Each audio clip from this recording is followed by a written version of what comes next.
Mulberry অত্যন্ত সুস্বাদু একটি ফল।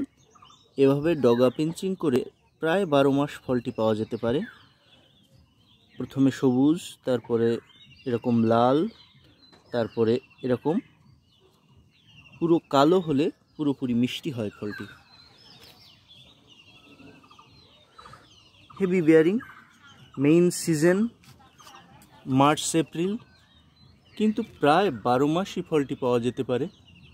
ছোট্ট গাছ, অবশ্যই নেটিং করে রাখতে হবে, যেমন গাছটি একটি নেটের মধ্যে ছিল, তা না হলে একটিও ফল টিকবে না, সবগুলোই পাখিতে সাবার করে দিবে।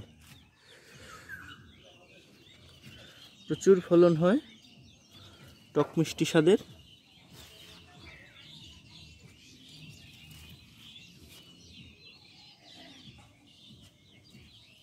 অবশ্যই আপনার ছাদ বাগানে একটি লাগিয়ে রাখতে পারেন। দেখুন, প্রায় 2 ইঞ্চি।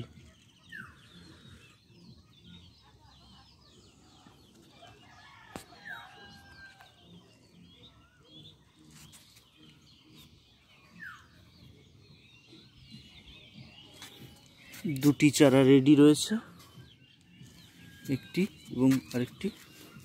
এই যে এখানে একটি পুরোপুরি পাকা ফল ছিল, পাখিতে সাবার করে দিয়েছে সকালে উঠেই।